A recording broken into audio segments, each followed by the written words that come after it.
It is Wednesday, January 1st, 2020. It is 8 p.m. Pacific Standard Time, and so you know what time it is. It's time for a little bit of coin metal. And it was a no jujitsu, get your ass kicked at Jiu-Jitsu Wednesday. It just didn't happen. Kind of unfortunate. Wasn't really anticipating it. Actually, I was planning on going in today. Hoping to go in today. Unfortunately, the gym is closed. So, that's not going to happen. But nonetheless, I hope you all had an excellent Happy New Year's and got home safe and didn't get in any accidents or make any stupid decisions or get roofied or any of that other shit. But it was a really interesting night, I'll tell you that. I didn't do any partying or anything like that. I was really hoping to, but it just didn't materialize this year. But nonetheless, I was hanging out at my house here, and I live in this valley out in the middle of nowhere. And so during times like New Year's or the 4th of July, it's kind of customary to hear people detonating a lot of guns and ordnance and firecrackers and all kinds of shit. And so that's pretty much what it was. And, you know, I was watching TV and I heard this ruckus outside. I'm like, what the fuck is that? It sounded like somebody right in my driveway, you know? So I got outside, and man, it was like World War III out there. I'm like, man, NATO can make fucking landfall right now and start some shit in the middle of Springfield. We would be none the wiser. It would sound exactly like this. You know, but, so yeah, that's basically what it was until about, I want to say 12:30, or maybe a little bit later, I don't know. But, somebody would light something off, and then all of a sudden you'd start hearing guns and other people lighting shit off, and, I mean, there's some heavy fucking ordnance ignited last night, and I don't even want to guess what it was, but some heavy explosives. But, so as far as what we're going to get into about crypto today, I haven't even the slightest clue. I haven't bothered to check anything. Just been kind of dragging along, watching one of the coins that I'd been watching go up suddenly start to go down a little bit. Did some other work, you know, so I really haven't been buried in crypto all that much for the last day or two, amazingly enough. But we'll find something, you know we will. But for the meantime, let's go ahead and throw down with some music. And as far as our first dance, of course, we're going to start with some body count, because that's what we do. But where to start? That is the question. I think we'll go with this little ditty. Talk shit, get shot. First dance, here on Coin Metal.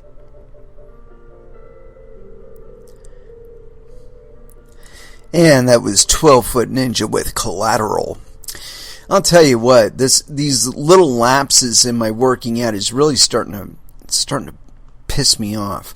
I haven't gotten so far to really start compensating with some additional cardio, but that's definitely something I'm going to be doing probably sometime this evening, because it's a little build up, you know, kind of like a little pressure build up behind my eyeballs or something. It just says, gotta fucking go out and work out. Gotta go strangle somebody. So anyway, I did some digging around, and as usual, I found the goods. And the first thing I got here, I've actually got two things here that I wanted to get into before I got into anything else. But this first one, I just caught it on my Twitter feed, and it's on news.bitcoin.com. John McAfee weighs in on maximalism, Epstein's death, and the greatest gift since fire. When it comes to causing sensation in the crypto space, there are few figures like 2020 Libertarian presidential candidate John McAfee. The controversial crypto champion took time out with news.bitcoin.com to discuss his presidential campaign, the clampdown of regulators on crypto, and even the futility of BTC maximalism. Not to mention his spin on the popular Epstein didn't kill himself meme. a growing surveillance state. Asked about the recent FBI arrest of Ethereum Foundation member Virgil Griffith and the climate of the crypto world in general, rogue politician and freedom advocate John McAfee is at no loss for words. Quote, "You know, we've turned into a surveillance police state in America where anything that threatens what the FBI or the CIA determines is national security, it can be defined as anything now," he remarks. For example, the FBI is defining extremist groups, and they're giving an example of people who believe that the United States government could lie or would lie and use devious practices. Seriously, it's gone crazy. My heart goes out to the man, Griffith. I mean, he did no less than me when I was in Cuba and offered to assist in blockchain to get around U.S. sanctions. America's feudalist regression. Regarding the perceived descent of America into totalitarianism, McAfee notes that it's been going on for some time, but that an acceleration is happening. He cites the U.S. Constitution, quote, "The interpretation of the Constitution has gone insane. I mean, in the Constitution we have certain rights. The right to public assembly, for example. That's a right, not a privilege," he then elaborates. And yet, try going to any city in America, 100 people assemble in a park and, do a thing. They're going to come and say, "Where's your permit?" Permit? If you have to have permission to exercise a right, then it is not a right, people. It is a privilege. Quote, "The interpretation requires two classes of citizens, those with no rights and those who have the right to hand out privileges. And the second class, those that had the right to give permission or to grant privilege, also had the right to grant themselves permissions and privileges." The cybersecurity expert then reiterates that the privileged class controls this paradigm and relies on methods of funding that are unconstitutional and illegal. He tells news.bitcoin.com that America was, quote, "the industrial power of the world," even prior to the institution of the income tax in 1913. Actually, it probably was until then, and then it's slowly declined since. That's just my interpretation. Quote, "That's why the government is now after me. I mean, I haven't paid taxes for 10 years, 8 of which the government ignored me. I've already paid over $50 million in taxes in my lifetime. I have not received $50 million in services. If anything, I should be the one asking for a fucking refund," McAfee continues.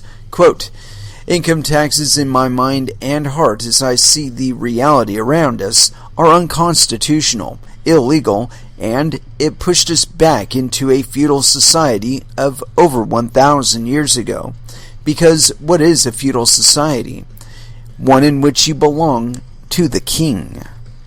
He suggests that other more voluntary methods of taxation are too troublesome for the state and would require effort on the government's part.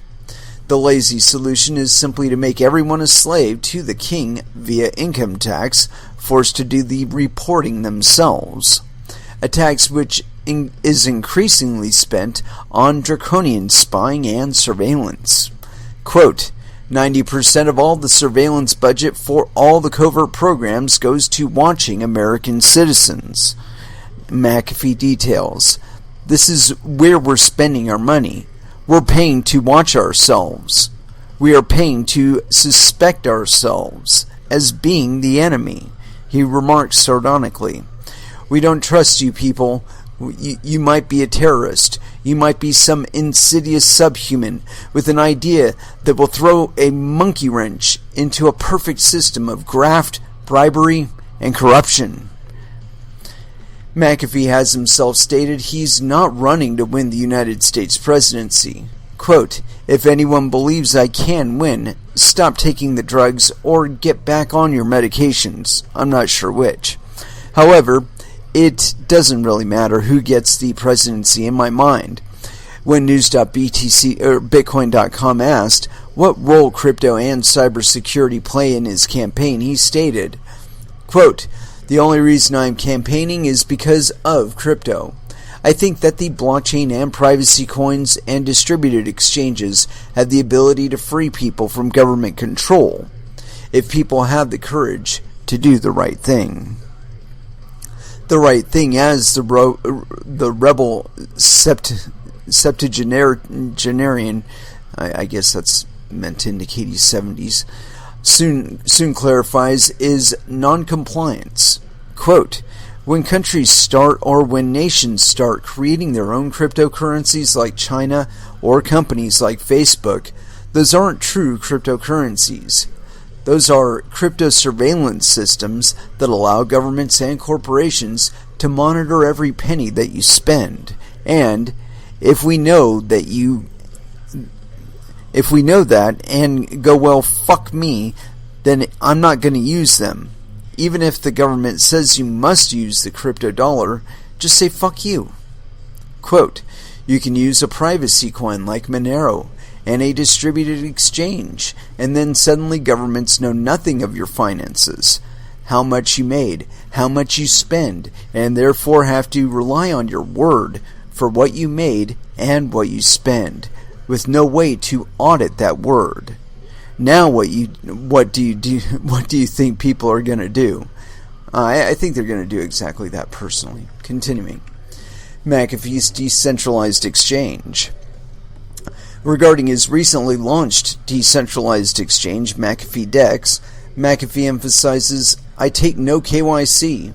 I don't take any information from customers. No name, no email address, nothing. We hold no money. We hold no tokens. We're just a hole between you and the blockchain, and that hole makes it all look nice and neat. That's what our portal does. Our logic is on the blockchains, so it can't be removed. If the SEC does catch up with me, my only word will be, God, I'm sorry, I wasn't thinking. I didn't know. But unfortunately, it's done now, and I can't change it. I can't stop it. We charge nothing for listing a coin. We don't charge maker fees. 1/4% taker fees. That barely, even if we're hot and everybody uses us, is barely going to cover our developmental costs," McAfee reiterates. "And yet somebody had to do it, because if we don't have exchanges like this, then we're dead in the water, people. You try shutting down a distributed, decentralized exchange, which mine is. It can't be done. Technically, politically, legally, it can't ever be taken down. And that's my gift." Looks like he got him a new tattoo recently. Whacked. McAfee chuckles. Whacked coin and the Epstein meme. McAfee chuckles heartily at the mention of his new whacked token, a crypto created to raise awareness about the suspicious death of convicted sex offender and billionaire financier Jeffrey Epstein. The maverick politician has also recently gotten the name of the coin tattooed on his arm in case he's suicided by political powers. Quote, "Well, the tattoo is not a joke. I've got the tattoo here," he reassures, "but the coin is a joke." The fact that the government is even attempting to maintain the deception that Epstein hung himself is shocking.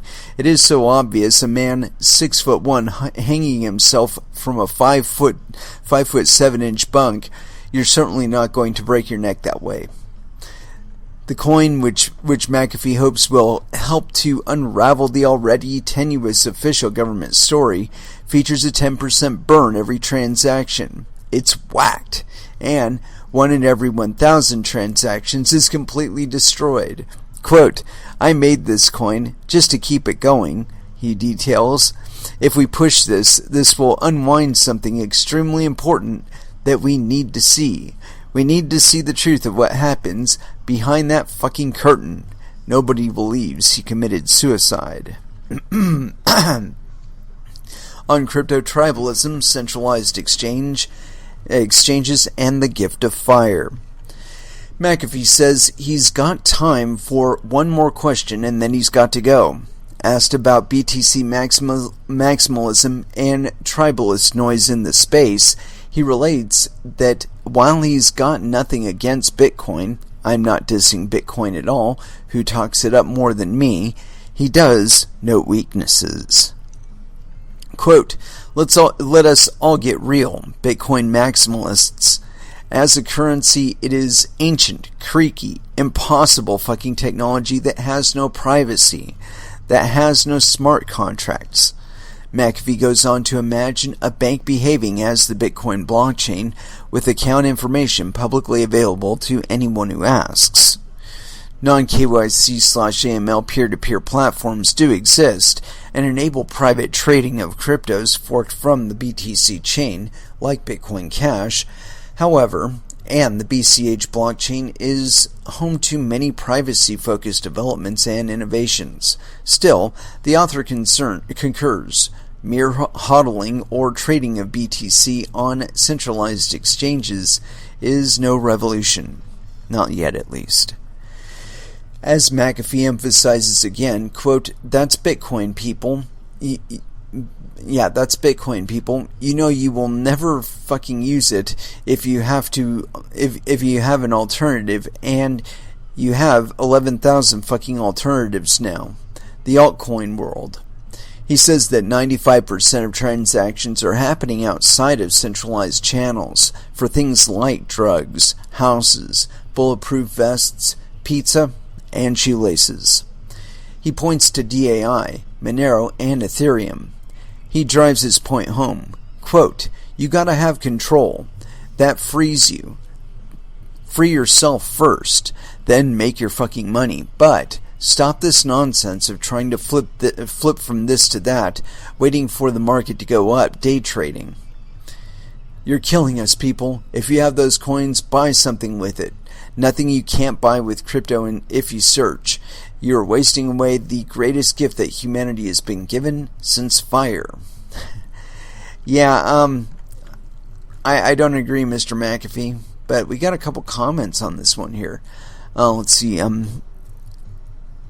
Meltor Gambler says, when is dear McAfee going to realize that the Bitcoin project is now multiple competing chains and it isn't broken?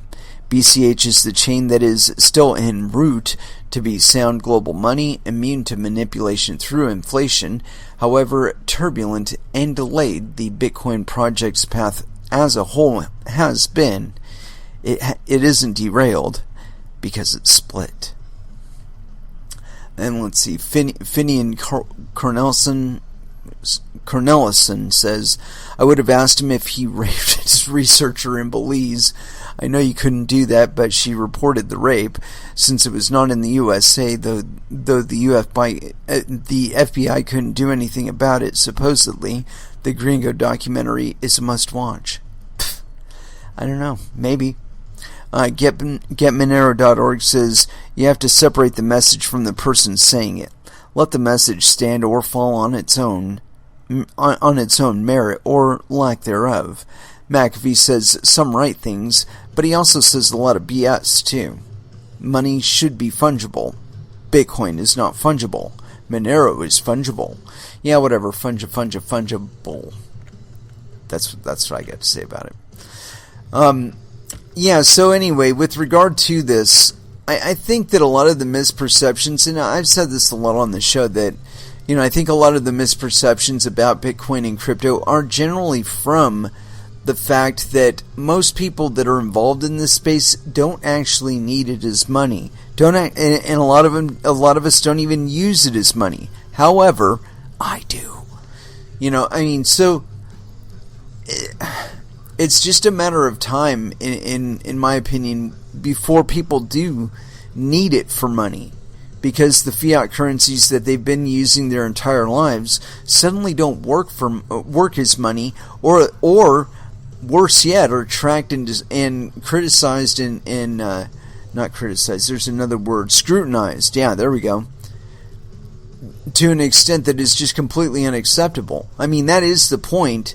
For being able to track and reject your transactions and whatnot, is to control exactly who you're spending your money with, i.e., what kind of industry you are rewarding with your confidence and dollar. And there's a lot of people that want to control that. Well, that time has come and gone. I don't think that we've ever hit a point where we've been in such a situation where we couldn't at least use cash to circumvent cash controls. And I think that we're going to see an even greater expansion into crypto as we go forward, because there is a lot of Fed printing going on out there, and that's one of the things that drove a lot of people to cryptocurrencies to begin with. So anyway, we got that one out of the way. Let's get back to something kind of interesting. Instead of McAfee as our wacko source, we got this other one, Yahoo, and I don't know. I don't know what to think of Yahoo Finance anymore. There was a time when I really enjoyed it. I kind of drifted away, and so I don't know how good they are anymore. But we got to get into this one.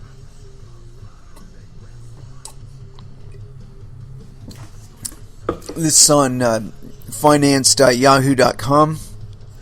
Bitcoin is a pyramid scheme, economist says.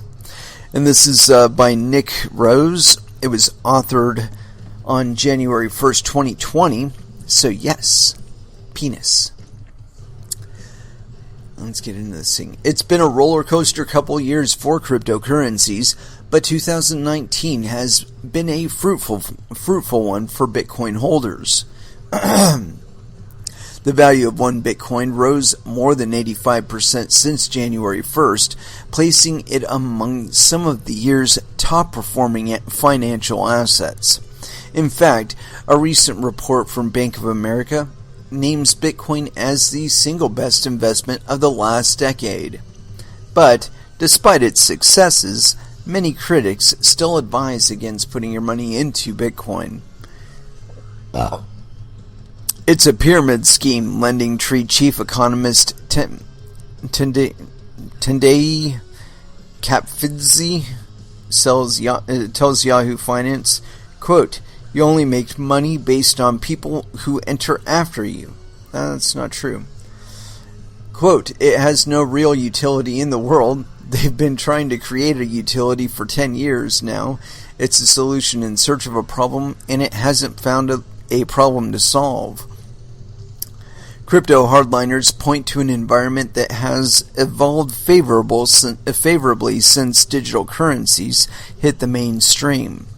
Since Bitcoin's parabolic rise in early 2017, we've seen cryptocurrency adoption within some of the world's largest financial institutions. Even central banks have taken the first steps towards implementing their own digital currencies. Still, experts say investing in crypto is an asset class is purely speculative.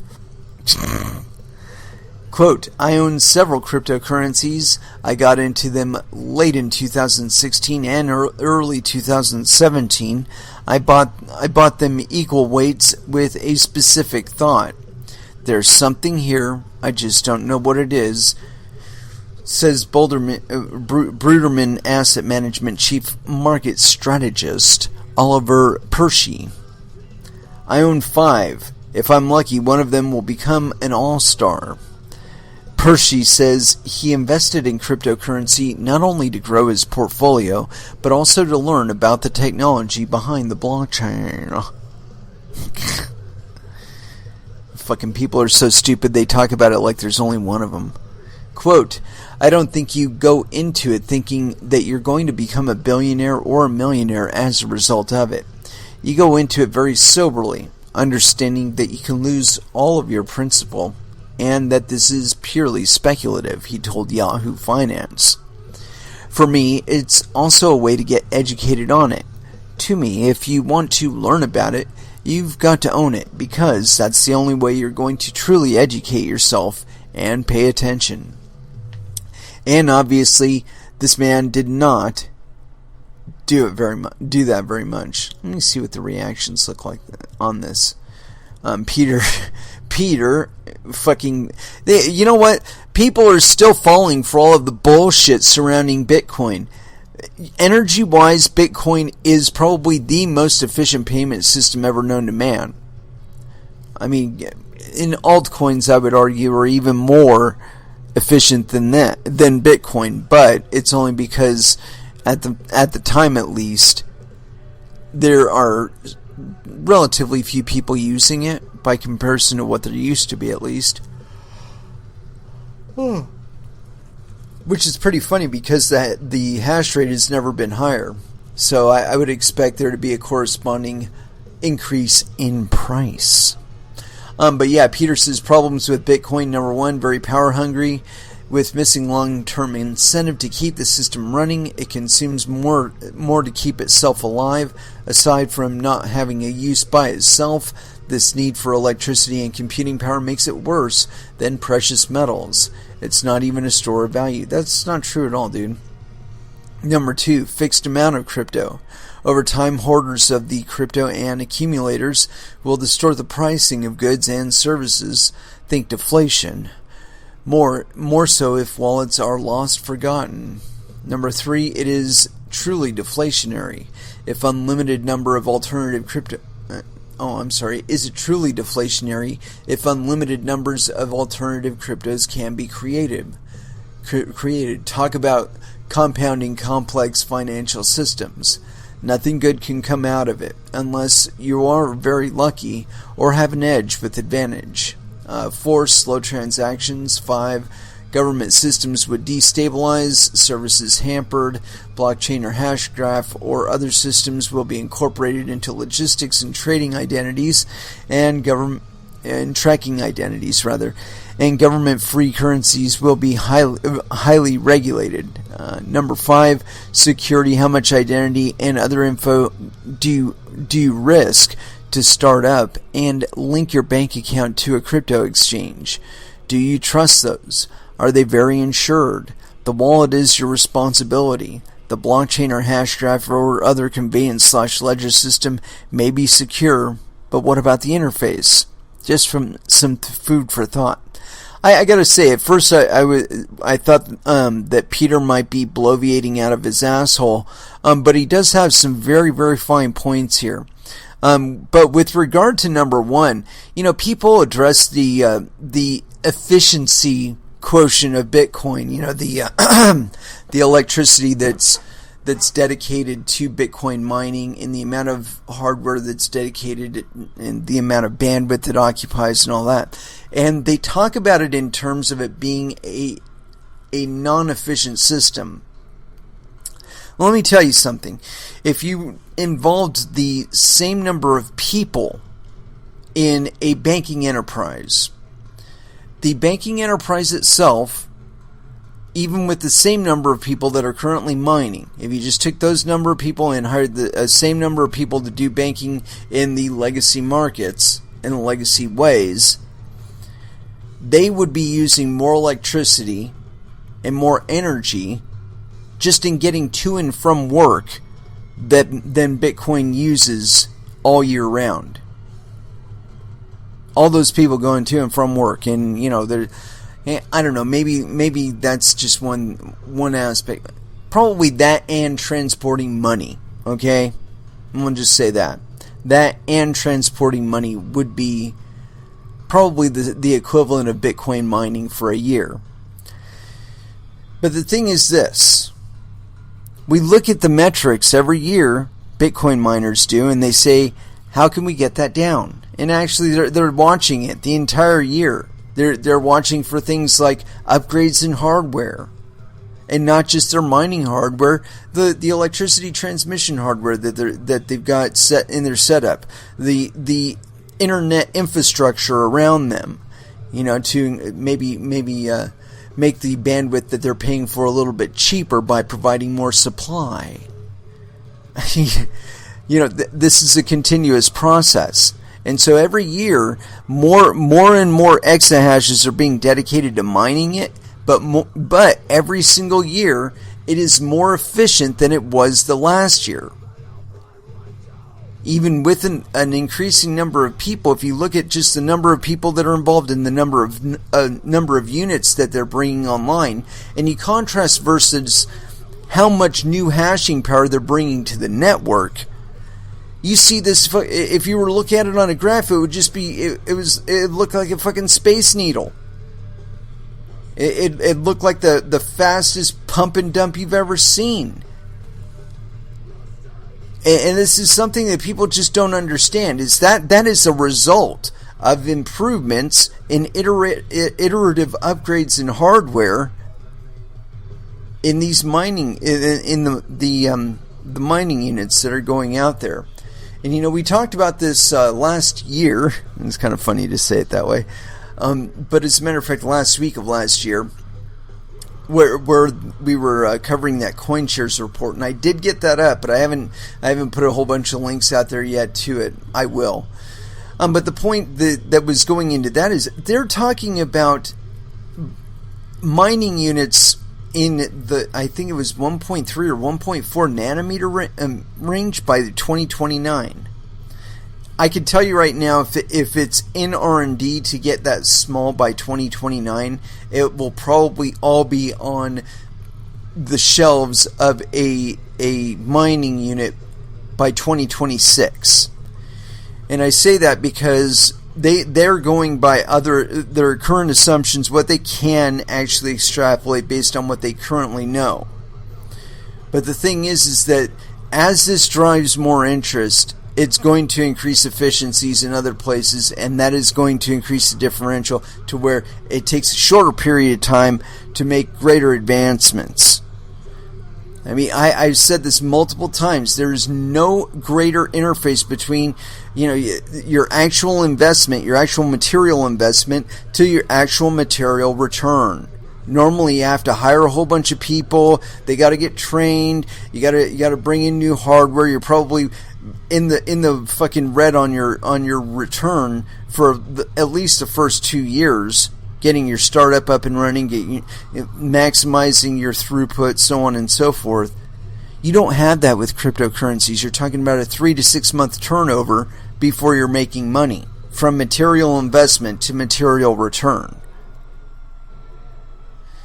I mean, with that kind of interval, that is going to draw interest, and especially as the rest of the economy is slowing down. It's the other side of efficiency is as you make things more efficient on your production side, it also gets cheaper to make them per unit, and that depreciate, or that makes it easier for people to afford to buy them because it's cheaper, right? That's always going on too. But yeah, so where I see crypto going, I think that we are going to see another jump in interest with regard to mining. And currently the average unit out there, I think, is bigger than 10 nanometers. Out of all of the miners that are out there, the percentage of them that are in the 10 nanometer range is very, very tiny, I would assume. I wouldn't imagine that maybe that more than probably 40, maybe 50% of the mining going on right now is on devices in the 7 and 10 nanometer 10 and 7 nanometer range. But more that will change as time goes on. I mean, we're still, I want to say we're still seeing units in the 20 nanometer range, so, or the 20s, so like 26, 29 nanometers. But I'm pretty sure that the vast majority of them are at least in the teens, so like 16, 14. But the percentage that are actually in 10 and 7, in 7 is something we managed, I think it was like in 2018. So, the time it takes for these things to get through and come out to the market, I think that between the lowering supply of Bitcoin due to the halving and increasing efficiency of units, that we are going to see some displeasure and some trading of hands with regard to who's providing the dominant amount of hashing power out there. I think that in itself is going to change vastly. I think that states and national governments are going to start trying to hammer down on mining at the mining level, and they're going to be going after these big-ass hash farms. And when they do, it's going to open the opportunity for smaller operations to come online, which I do believe will happen. Anyway, let's go ahead and throw back down into some music. And I got some Skindred playing, but I don't want to hit them up quite yet.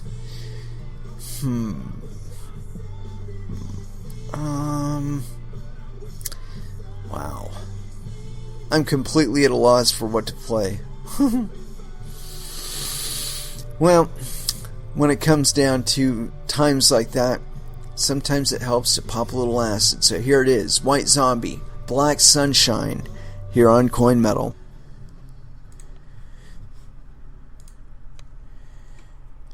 And that was Clutch with Space Grass. Yeah, I'm not entirely certain what happened there, but it seemed like my recording program just kind of cut out on me.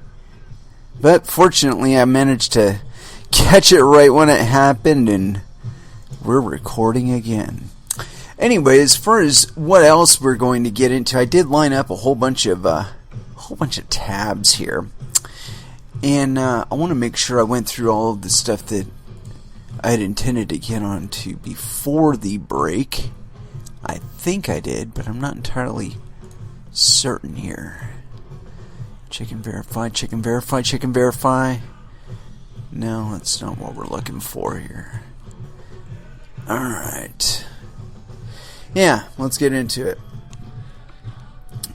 This one I thought was really entertaining because, well, every once in a while we hear about this type of thing, a planned killer of Bitcoin. and we've seen multiple attempts and, basic failures. But here it is. It's on Forbes.com, of all places. And this is by Billy Bambro. So yes, penis. China's planned Bitcoin killer sparks major concerns. And this is authored December 30th, 2019 at 8:27 a.m. Or, no, I'm sorry, 6:27 a.m. And so, yeah, let's get into this bad boy. The Bitcoin price, which has failed to return to its all-time highs set in late 2017, despite the late December rally, was given a substantial boost in the first half of this year by social media giant Facebook's plan for a Bitcoin-like rival. Now, China's long-awaited answer to Bitcoin and Facebook's Libra is taking shape, with People's Bank of China confirming the digital yuan won't be, quote, for speculation or require the support of a basket of currencies, leaving many disappointed and others concerned. Quote, the currency is not for speculation, Mu Changchun,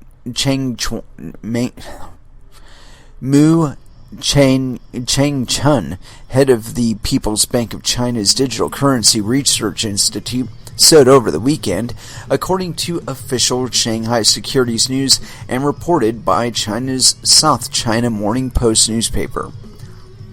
Quote, it is different to Bitcoin or stable tokens, which can be used for speculation or require the support of a basket of currencies, Mu said, with the newspaper adding, quote, the top-level design, formulation, functional research, and testing of the digital currency electronic payment had been completed, with the next step to roll out pilot programs. The news was met with disappointment from China's social media users, the South China Morning Post reported. One said there will be, quote, no fun in it, while another added, quote, if you don't allow me to speculate on the digital form of the yuan, I'll speculate on other things, like foreign exchange. Meanwhile, China's plans for a Bitcoin rival have sparked fears Beijing will use the digital yuan to better control its citizens. No, it won't. If anything, it'll probably cause them to lose more control of it. Quote, A roller coaster decade, not just for banking and money, but also for privacy and politics, may just be beginning, wrote Andy Muskergy for Bloomberg Financial Newswire. If China's yuan is far bigger than Bitcoin, the crypto yuan, which may be on offer as soon as 2020, will be fully backed by the central bank of the world's second largest economy, drawing its value from the Chinese state's ability to impose taxes in perpetuity. Mukherjee wrote, adding, quote, a digital yuan could bypass the current deposit-based banking system and allow any holder of the currency to have a deposit at the central bank, potentially making the state monopoly supplier of money to retail customers. Mukherjee also warned other nations will follow China's lead and that, quote, anonymity disappears when cash does. Last month, outgoing European Central Bank Executive Board member Benoit Curier, who last year described Bitcoin as, quote, the evil spawn of the financial crisis, outlined plans for a European central bank digital currency to rival the likes of Facebook's Libra and Bitcoin. Bitcoin, with its well-earned reputation as internet cash, is only going to become more important as regions, countries, and companies try to control digital assets. I couldn't agree more. I think that, if anything, that these entities and these currencies that they're trying to plan will make Bitcoin and publicly mined cryptocurrencies appear to be a greater value than they currently do, especially when they're being forced to use these currencies. And, you know, on top of that, the capital controls that the Chinese government intends to impose on their citizens via their currency is probably going to drive people into cryptocurrency even faster. And we've seen this in Venezuela. And now, we haven't seen the flippening yet there. And I believe that is coming. Where we are going to see private landowners who've availed themselves of the fact that they have running water going through their land and have utilized that water for producing electricity on their property and mining, that one of these entities doing so will create more of their capital wealth in 1 year mining Bitcoin and other cryptocurrencies than any other endeavor that they engage in. And when that happens, I believe that we are going to see that entity spending those cryptocurrencies at least locally and encouraging the spending and mining of them locally. I was checking something out earlier, and they were talking about a fracturing in the economy. And in all honesty, I can see a lot of potential for that type of thing happening, where the general public just starts cycling all of its economy into cryptocurrencies and paper dollars, and simply circumventing the state and other corporate controls that people have been trying to impose on them on their every transaction.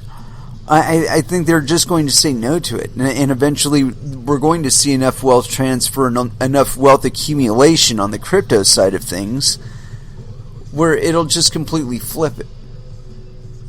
You know, at first I think that we'll see a slow migration, and I really think that an improvement with regard to mining is going to be very key to this.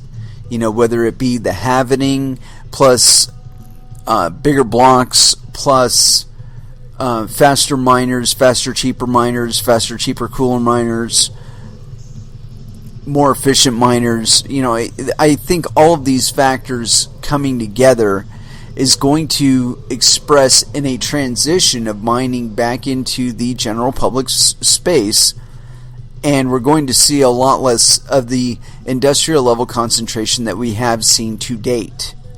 because these are concentrations of wealth. And governments are going to be looking at concentrations of wealth, any concentration of wealth, to try and extort every little red cent they can get out of it. And the negative effect of that for them is that it's going to disperse. And, there's not going to be 50 exahashes less hashing power on the network. It's just going to be in 50,000 additional hands. It's not going to be all concentrated in Beijing or outer Mongolia or wherever the fuck they can get their electricity the cheapest. It's not going to be just out there on the edges anymore. And the more China pushes, we've seen this repeatedly, where they'll say something about, we're going to ban Bitcoin, and then all of a sudden Bitcoin jumps through the roof. It's like, no, you're not going to ban Bitcoin. You're going to look at your wallet holdings and you're going to say, oh my gosh, maybe banning Bitcoin isn't such a good idea because now I've got a significant stake in it and it's worth a decent sum of money.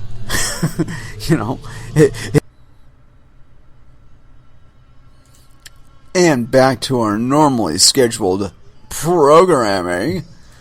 Yeah, sorry about that. I had some major glitch with my desktop. I mean, it basically went and said no more.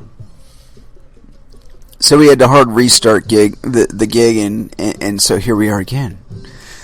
Yeah, I'm gonna have to update my what do you call it? Oh, shit. I'm gonna have to update my hardware here some days soon. But anyway, we were talking about this Bitcoin butt killer, whatever. Here we are.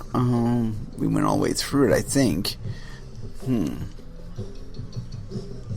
Yeah, we already covered all of this. So we can go ahead and get rid of Forbes. But anyway, state-backed coins, all that other business. I'm not terribly excited about that idea. I don't think that in the long run these entities are going to be able to keep the interest of investors, especially not people that have already had the taste of crypto. I mean, it was indicated right there in the article that we read in the comments on it. Let me see if I can find it again. No, not Wecht Epstein. No, not that.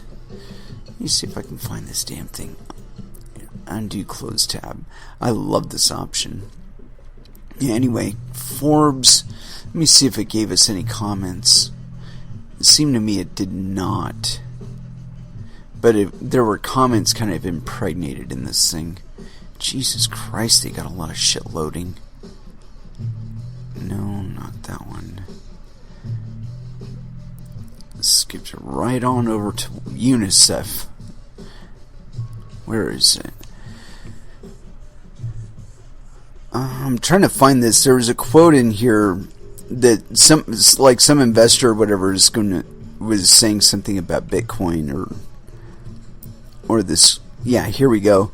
The news was met with disappointment from China's social media users. South China Morning Post reported. One said there will be, quote, no fun in it, while another added, if you don't allow me to speculate on the digital form of the yuan, I'll speculate on other things like foreign currency. Yeah, that's not going to end. People want profit, and they're going to seek it. And so, I think the idea that you're going to make anybody use currencies or make them not use currencies that you don't want them to use, I think it's fucking silly. It's completely silly. It's not going to change. People want profit. I mean, really, what's the point of participating in an economy where the best you can do is continue to put food in your mouth? There's not a lot of fun in that, Anywho, so getting back to this, I got my next one here is on CoinDesk, and it should be obvious to anybody who's been involved for at least a year or two that there are plenty of contentious points within the cryptocurrency space itself more than enough to deal with. And so, we don't really need the help of the EU or any other organization to create drama here. But who knows? Maybe it's all coordinated. Anyway, so this next thing I got here is on CoinDesk. Bitcoin hero. When Craig Wright tried to intimidate a cat in an astronaut's mask, Bitcoiners changed their avatars to "We are Holdonaut" in solidarity. We talked to the real Holdonaut, a man from Norway, about the experience. And this is by Lei Xin, or Lei Xin? Suin? My apologies, Lei. I would assume no penis. The most influential archetype in Bitcoin is the pseudonymous man. Whether the cryptocurrency creator Satoshi Nakamoto or a meme-slinging trader in Telegram, Bitcoiners revere the elusive cypherpunk slinking across the web behind a digital alias. In the case of Satoshi, this pseudonym allowed him/her to avoid legal responsibility for a system that facilitated transactions regardless of compliance. It also allowed fans to project their hopes onto the creator's vision without being confronted with finite human imperfection. Whatever the plebes may do with this, the Bitcoin Messiah remains apart. Plus, Bitcoin remains relatively free from the overt influence of an oligarchy or personality cults. That's not entirely true. In 2019, another mystery man suddenly emerged on crypto Twitter as a folk hero representing the freedom to speak the truth and maintain one's own privacy. It's funny I'm not recognized as something like that. I mean, I've only been doing this for about 5 years. It was the feline astronaut Holdonaut. In April 2019, Holdonaut took to Twitter to castigate Craig Wright, who claims to be Satoshi Nakamoto, despite skepticism and inconclusive evidence. The tweet, now deleted, reportedly called Wright mentally ill and a pathetic scammer. So, Wright and his supporters promptly started preparing to sue Holdonaut, even offering a bounty to anyone who could discover the space cat's identity. Of course, the real Holdonaut isn't a cat on a journey to the moon. He's a middle-aged Scandinavian man who loves tattoos, ice cream, and tucking his child into bed. He wasn't looking for a Twitter feud. Despite his penchant for tweeting jokes, the real-life Holdonaut is a soft-spoken man who gently arranges each syllable. When he's not ruffling Wright's feathers on Twitter, Holdonaut often ponders what role Bitcoin will play in his child's future. Quote, "I hope that she will be able to plan her future much better than the current generation is allowed to do with encroaching negative interest and inflation," he said. "That she will have both an interest in and the possibility to save her work and control her own financial future." Holdonaut, who rarely gives interviews, said he doesn't see himself as an influencer and didn't expect strong backlash from his tweet. When I reached out for comment, Wright said through a press representative that Holdonaut was personally abusive and hiding behind anonymity. Which is why he used the name Satoshi Nakamoto, right? Wright, chief scientist at the firm Enchain, added that, quote, "he must defend the white paper or allow critics to change its focus from honest money to a system that allows anonymous criminal activity." Others see it differently. Bitcoin Core contributor Eric Lombrazzo, who has repeatedly tweeted that he hasn't seen any proof that Wright is Satoshi, said Bitcoin's emergence from an unidentified creator is probably one of the most important factors that makes Bitcoin unique. He also implied that Wright got into this catfight for publicity. As long as media personalities keep mentioning Wright, Lombrazzo said, even in negative ways, he is getting free publicity. Wright, however, became determined to unmask the space cat, impugning the motives of those who dared to publicly contradict his narrative.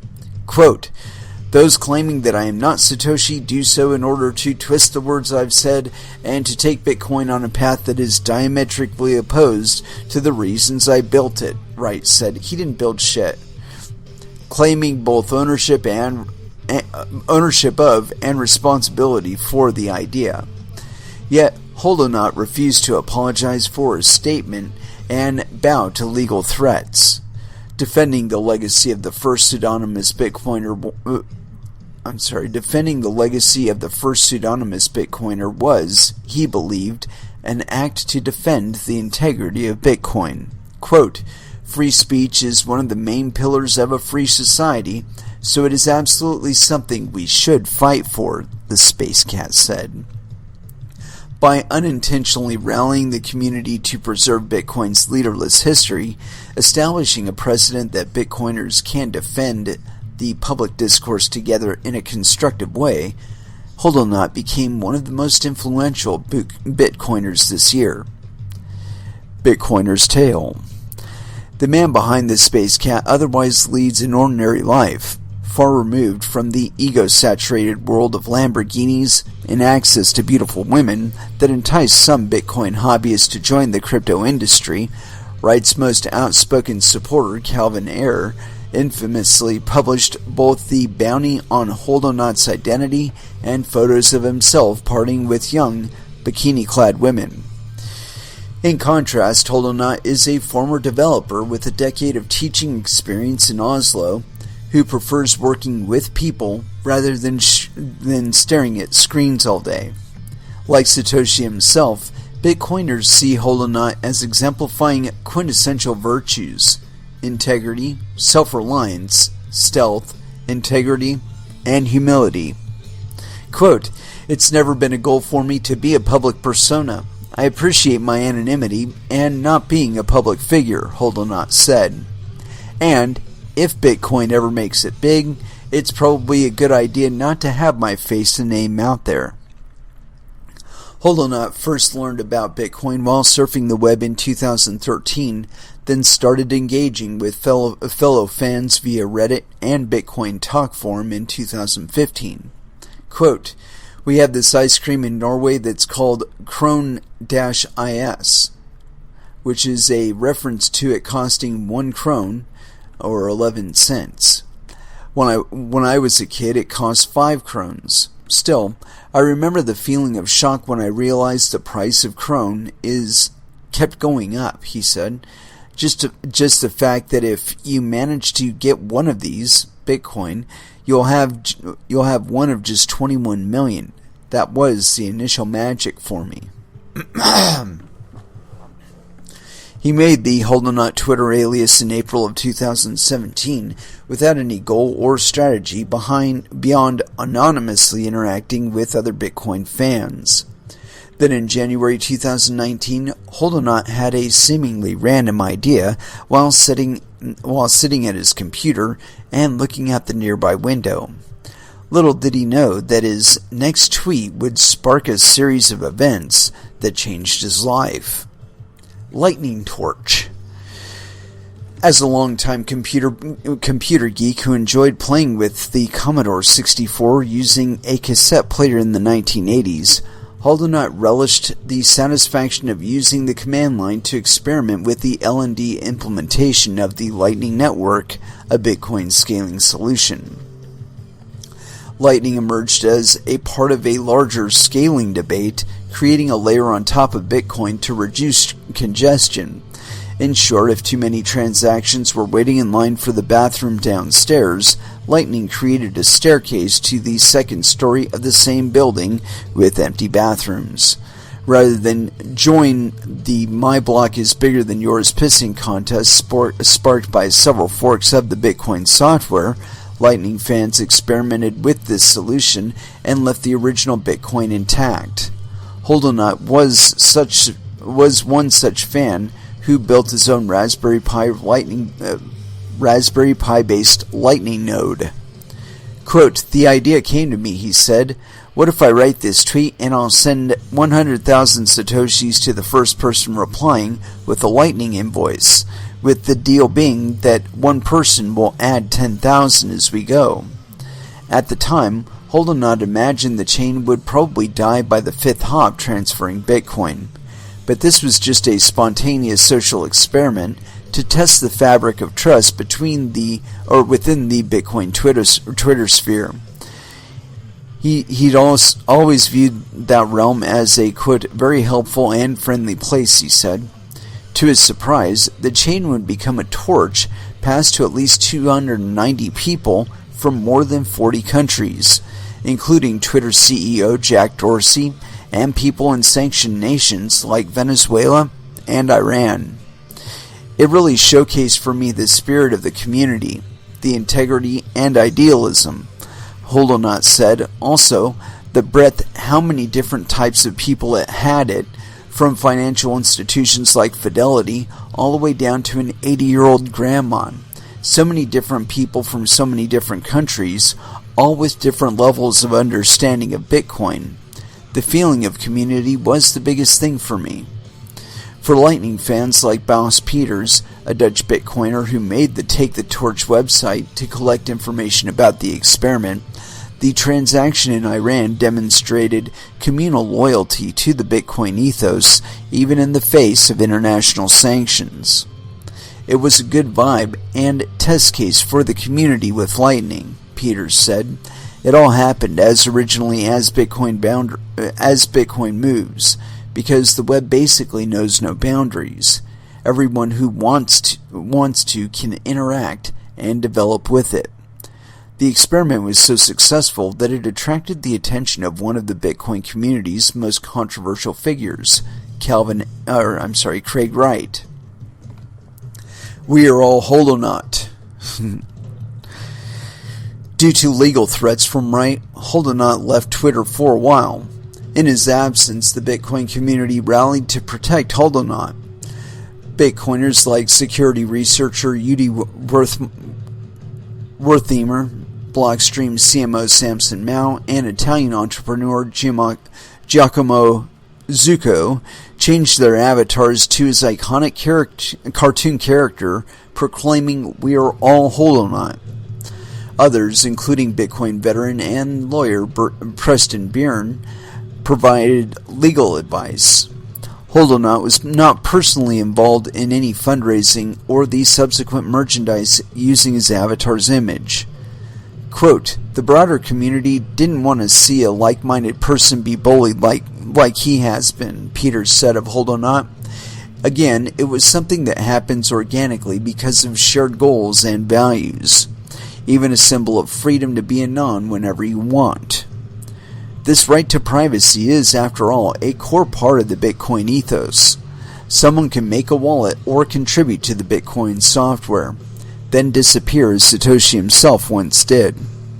Bitcoin revolves around this conceptual right to choose your level of involvement.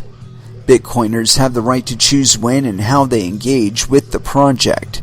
That right, which can be manifested through anonymity or pseudonymity, is crucial to the health of the ecosystem. This right to privacy protects the network from being associated with specific people, including their flaws and motives, even if many of the public characters are involved. The option to remain unknown allows the project to evolve organically with help from quiet figures like Holdonot. As a Norwegian, I've always taken free speech for granted completely, Holdonot said. I was frankly very surprised that it was possible to give Norwegians a problem for certain kinds of free speech. He was grateful for the unbelievable amount of support the community showed him. It was one of the most powerful things I've felt, apart from becoming a father. It overwhelmed me a bit, and I got a tear or two streaming down my chin because I was so thankful, he said. Bitcoin lifestyle. HoloNaut's Twitter saga showed what it actually means to follow Satoshi's example. The intoxication of a digital stage can provoke melodramatic tendencies and even the most fiercely tattooed hard money enthusiast. Yet, HoloNaut deliberately strives to avoid that dynamic by taking breaks from social media when it gets to be too much. He keeps coming back because despite all the hashtags and rage quits, Twitter's public forum is also part of Bitcoin's broader immune system. Quote, "We have a very vigilant army of Twitter users, often referred to as toxic maximalists, who will fetch the pitchforks very fast if anything they deem to be a threat or a falsehood surrounds opinions or governance in Bitcoin," HoloNaut said. No, they also do that for anything that they feel competes with their monopolistic perspective of how Bitcoin is to develop. Continuing on. "I think it's a guarantee or an insurance against anything co-opting or sneaking any type of changes into Bitcoin." Yeah, dude, you're full of it. Sorry.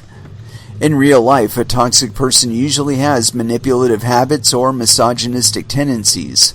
But on Bitcoin Twitter, toxic can mean something different." No, it doesn't mean anything different. Just because these people are imagining it does, doesn't mean it actually does. There's fucking AstroTurf campaigns. There's fucking block lists. There's a concerted group of people, and dude, just check, just Google it. I'm not the only person that's ever complained about it, so you can point your finger and call me conspiratorial or whatever. It's fucking bullshit.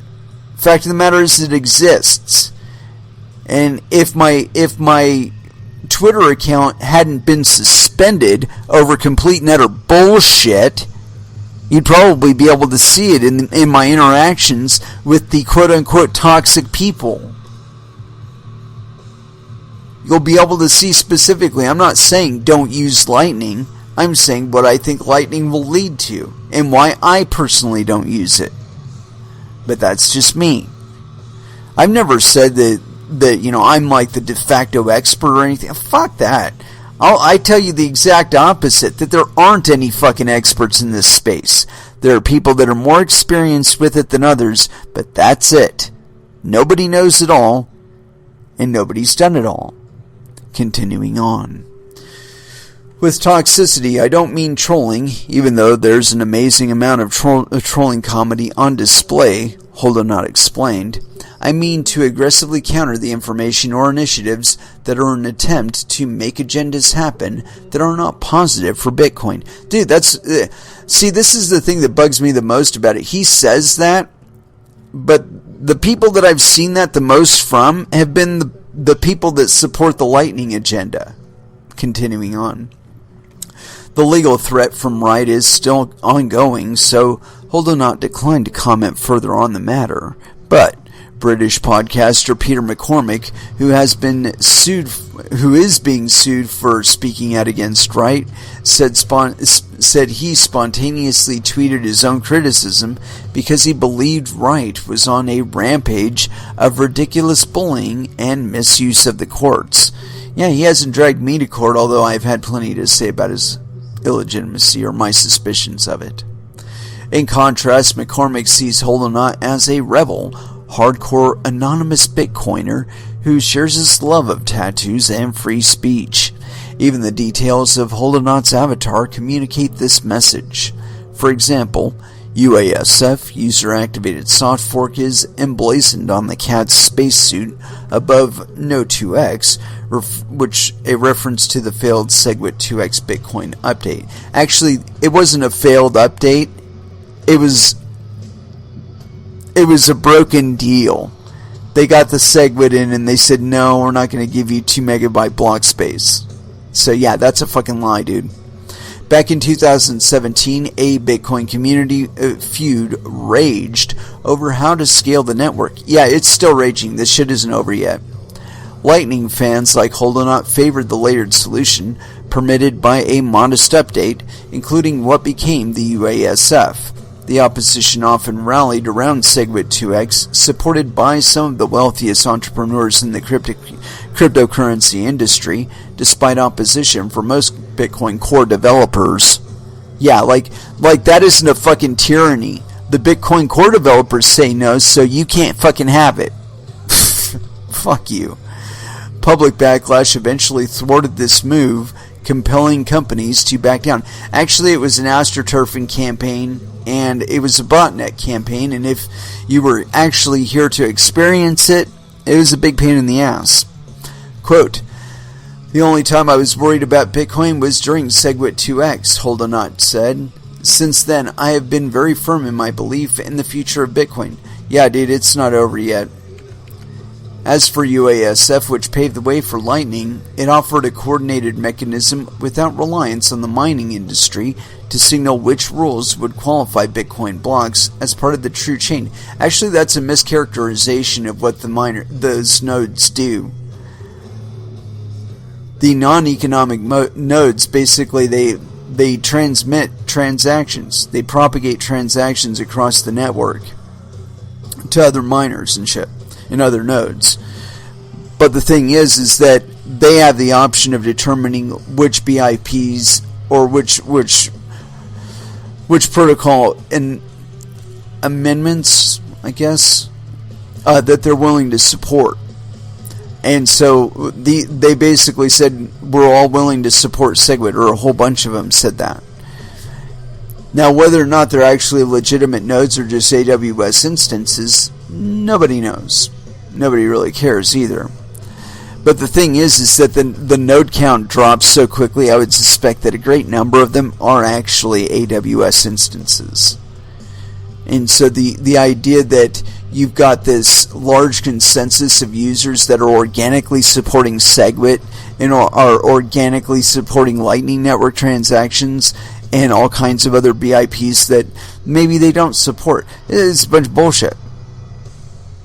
Bunch of bullshit. You know, I mean, there's a very good likelihood that there's a significant number of AWS instances that are supporting a variant of Bitcoin which is in the interest of certain entities. And this is completely normal in Bitcoin. The economic interest will determine the use of Bitcoin. So the miners, through their which BIPs that they're willing to support, determine what kind of activity happens on the Bitcoin network, and they should be the ones to determine it. But that's the wonderful thing about crypto. They aren't the only ones. Continuing on. Featuring those words on the cat spacesuit, the Holdonaut icon celebrates self-reliance and devotion to community-derived truth. No, he isn't. He just thinks he is. Pseudonymous heroes. According to Hasu, another Bitcoin Twitter cartoon alias, Holdonaut embodies the virtue of pseudonymous accounts. Quote, "It was encouraging to see the community defend Holdonaut as a person, but also the use of pseudonyms in general. I think when Wright tried to dox and sue Holdonaut, that he proved the point of using a pseudonym in the first place," Hasu said. Another pseudonymous handle, Bitgeneog,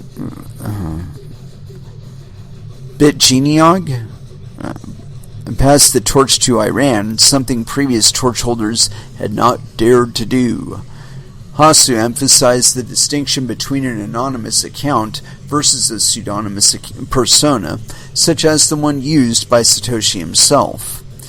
Most people use pseudonyms to protect their privacy, but they have the benefit that users can still build a reputation, and a reputation is necessary to build human relationships online, Hasu explained. Someone who is anonymous online can't have any kinds of relationships because to his counterparty, he could be literally anyone. For Holdonaut, relationship building has been the most salient benefit of his online alias. I've made connections via Twitter that will remain, even if I was to abandon Holdonaut. As of now, I have no plans for what I will do, Holdonaut said. This is part of my character as a real person, and that I like to follow my intuition, not plan too much ahead, and see what feels right. From Peter McCormick's perspective, the Solidarity Avatar campaign wouldn't work for a public figure. Quote, the fact that it is a graphic and anonymous character meant everyone was able to meme it to their own personal character, he said. The legend of Holdonaut still reverberates across t-shirts, mugs, and lingering profile pics emblazoned with the words, "We're all Holdonaut." Yeah.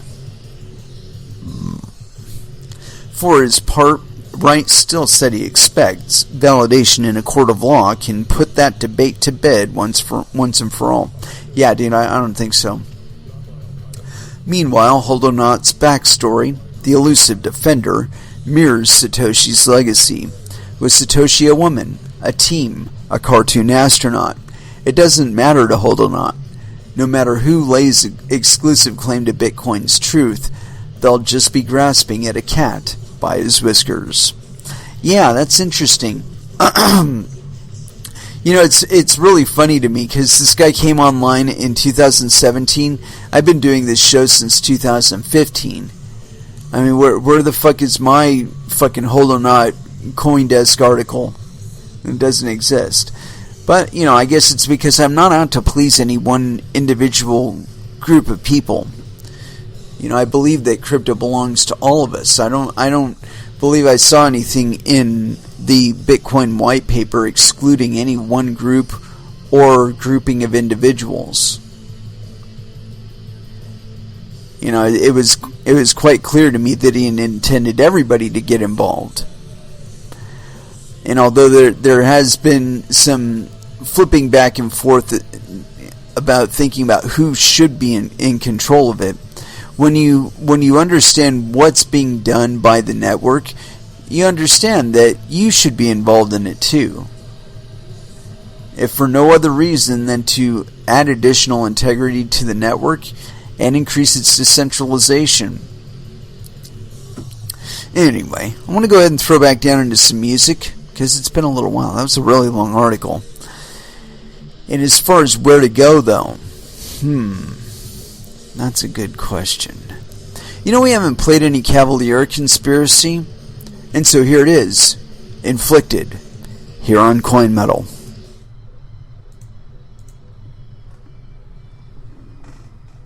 And that was Slipknot with The Blister Exists.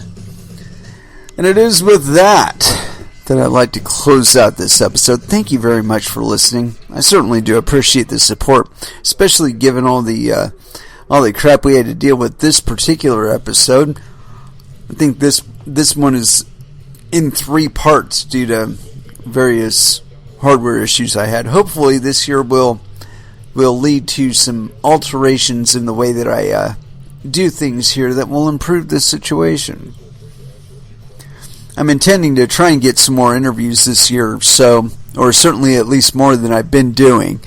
And I've got the hardware, so it's basically a matter of just setting it up right. And at one point or another, I may or may not have an actual video feed associated with this. So, there is that to consider. Anyway, it is with that I'd like to close it out. We will be back again on Friday at 8 p.m. Pacific Standard Time. So until then, I'd like y'all to trade safe. Do your homework. And watch out for your own bunghole, because nobody else is going to do it for you. And so as far as our last dance is concerned, we